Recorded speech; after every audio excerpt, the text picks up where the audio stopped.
Most agents think there is a shortcut to being successful in real estate. And that's honestly one of the traps that we fall into. Right now, I see so many people that they're making money. They're doing okay. Like you said, they're making deals.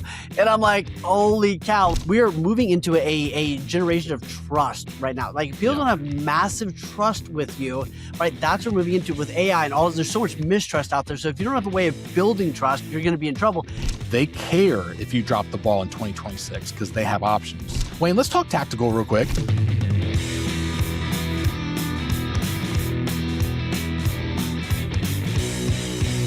Most agents think there is a shortcut to being successful in real estate. And that's honestly one of the traps that we fall into because we always think there's an easier route. I can pay somebody for this. I can hire that. And guys, are you really growing or are you just chasing the illusion that you're going to be successful? Like I see it all the time, Wayne. I don't know about you, but like when I'm meeting with agents, like, but if I bought that, if I did a billboard, if I did this, or if I did Facebook ads, that'll bring me business. And you're like, no, actually it won't. Business will come to you when you have the connections. And so I think we need to start breaking down exactly what's holding people's businesses back and kind of debunk the myths that there's shortcuts to getting to success here. Have you ever found somebody find a shortcut that just they're successful overnight?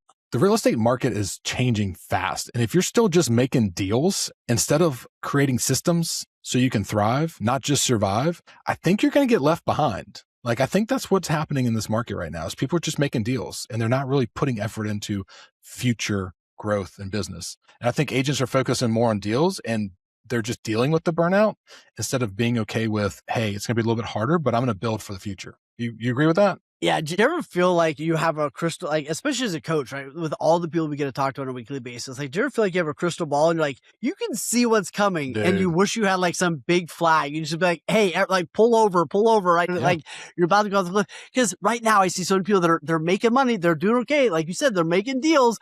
And I'm like, holy cow. Like you about to get, what do we call it? Toys R Us. Like you about to get Toys R Us, right? Like meaning like you're doing okay. And then all of a sudden, like the door's going to be locked and you're like, why can't I get in? Where'd all the toys go?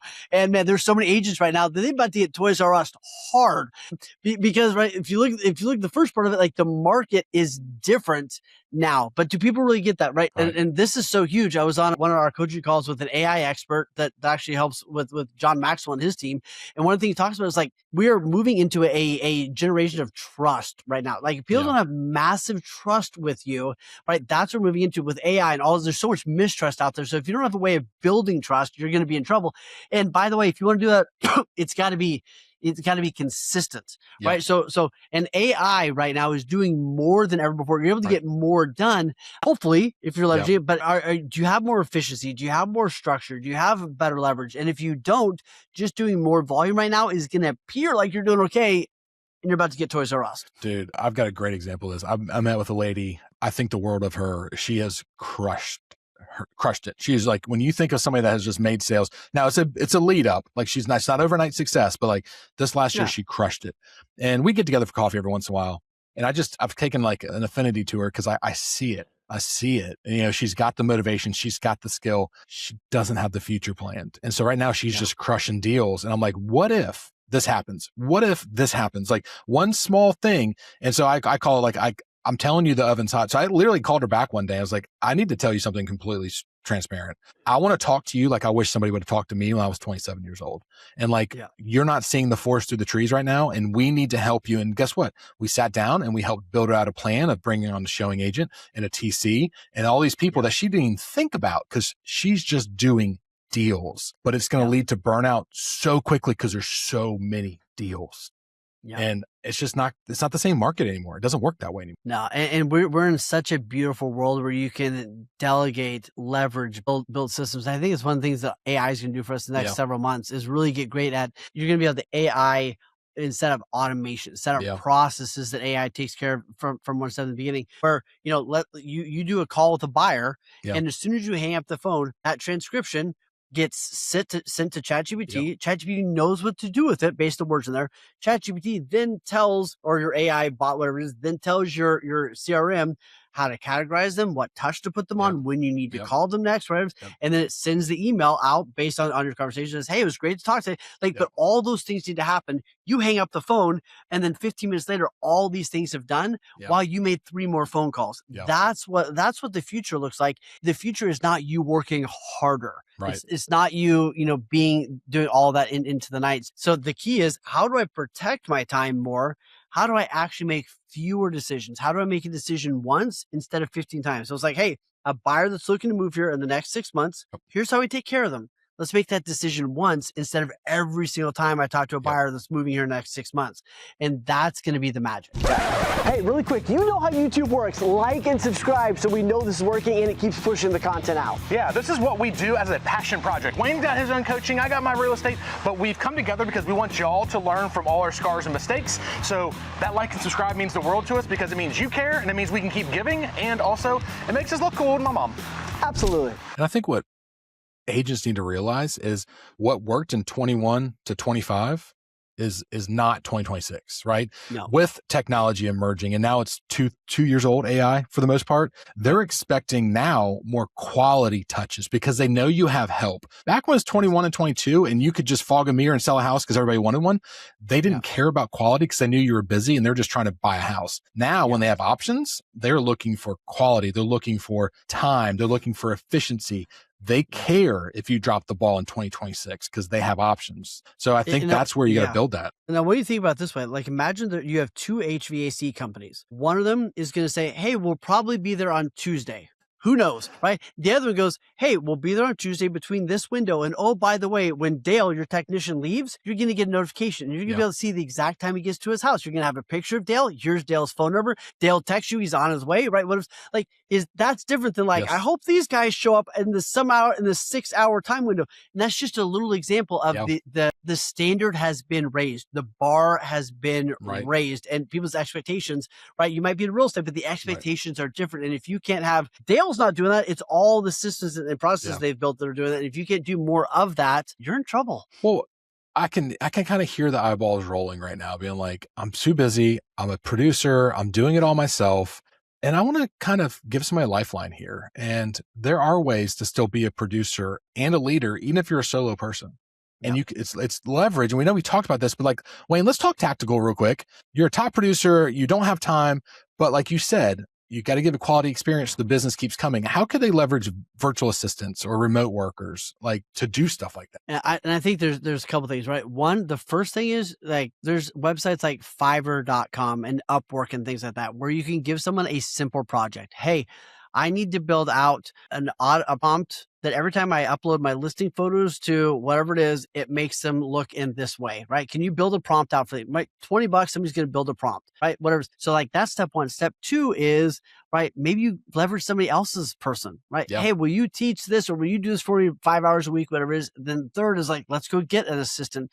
And if you can't afford a virtual assistant for $600-800 a month, like you need to reevaluate your business. Right. But I think that people need to start and even just pressing record, right? Next time you write, it could be as simple as next time you write that email, save it as a template. So you don't have to start over next time you write that email, but you've got to get some leverage and you guys. So step one is you've got to start with auditing your business, right? Couple ways, right? Where's my time going? If I was the CEO of this business and I was hiring me to run this business, would I be impressed with how I'm spending my time, right? Step two is, right, look at all of the things you're going. I love doing a time audit, right? Where's my time audit going? If you want a way to do that, Brad's got such a cool tool to help you audit your time. And then I love this third question of, can I do this for 1,000? Hey, can I do this for 1,000? I think that's a great question, right? When we get an inspection report back, could we handle 1,000? We handle our processes set up so we can handle 1,000 of those a month, right? Instead of like 1, maybe 2, right? When we get listing pictures back, right, what's our process? Can we handle 100? Can we handle 1,000? So think about it that way. And then, you got to build. You got to realize that part of your job is also guiding the ship. So building your routine, and you're so good at this, Brad. Like you have your checklist, you have your dashboard in front of you. Like build that dashboard, that checklist in front of you, so you can see where everything's going. The ultimate goal is know everything, do nothing. Right. The ultimate goal is I'm able to be the pilot where I sit in the cockpit. The leads went out. Oh, this went out. Oh, the database got touched. this is our return on investment for our Facebook ads, right? The goal is for you to be able to sit in the cockpit, see everything, and do nothing. Yeah. And I think that to break down your audit, just one more step for those people being like, I don't know. Well, if you look at, I call it a debrief. So if you're debriefing your stuff at the very end of the deal, you forget about the wonky stuff in the beginning. So I like to do a debrief every time, right? I had a new client call me. After that happened, how'd it go? Could I have said something different? Could I have sent them something different? Had the appointment, either buyer appointment, listing appointment. What went well? What didn't go well? Did they have the documents ready I needed, or did they not have them? Did I say the right things? And you do it every step of the way. Even like listing went live. Was it clunky? Did the client know? Did they have to call me? Like, if you really start breaking that down, those little fractures that kind of pop up will be the things you can solve through the system. But like, you can't just audit at the end, because you're going to forget 6 months ago about the beginning. So if you can break that down for a little bit, and I think that's great, which leads into, for me, the system or routine. Guys, you don't have to put a listing on every single day, right? You don't have to show buyers every evening. You can make boundaries. You can choose your update days with your sellers. You can choose the listing day. We list on Fridays and a makeup day Tuesday. Have for 20 years, never lost a deal from it. Makes our lives so much easier. You can do these things that bring quality by having some parameters. So it can be done. Yep. And then the next one is like, prepare your team for surgery. And I love the phrase of like, I'm in surgery, meaning like when you tell your team you're in surgery, it means I would love to help you, but I can't. I'm scrubbed in, right? I'm doing the thing. You better figure this out. What have you done to prepare them for surgery? And I love, one of the favorite questions that we teach our clients to ask is, what's causing you to bring this to me, right? So Dale brings something to you, he goes, hey, what should I do about blank? The question I'm asking is like, what's causing Dale to bring that to me? What have I not recorded? What if we not put in our SOPs? What if I not taught him that's causing this question to land on my plate? Love Dale, but I don't want that question to land on my plate again. My plate needs to be for the crazy thing that nobody saw coming, that really needs my attention. And I think it's a great way of like, what am I doing to prepare my team for surgery so that I can go do those most important things and really lock in on them? Yeah, absolutely. And I think that's where, if you're intentional with your time, you record stuff, even record yourself at listing appointments, go back, leverage AI, and it will build you SOPs. Like, hey, build me out the cadence here. What did I do? Do that 5 times, upload all 5 at the same time, and say, now build me a cadence of what I do when I get to a listing appointment. It's going to say, you walked through the house, you sat down, you talked. Like, you can use technology to leverage this and to create, because I see when we see SOPs, man, to top producers or people that are in the trench, man, they stop. They're like, I can't do that. I'm out. They go back to their old ways. So I want to give you a little bit of a life raft that I think you can do this. Or guess what? True. Don't have a team. Don't hire people. Do it all yourself. You're making good money. Quit effing up. And that's what we're going to talk about in the next episode. You can do that. You can do low volume, low stress. Most people do low volume and high stress.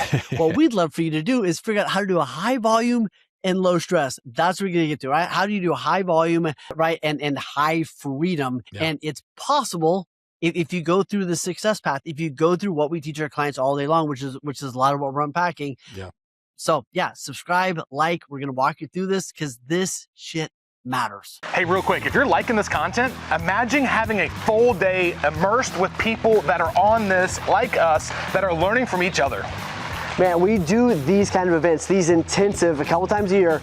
And if you know that you are the smartest person in the room and you need to get in some other rooms, this is the place to be, right? So apply, send us a message right now. We'll send you the application link and see if you are the right fit to be in one of the rooms.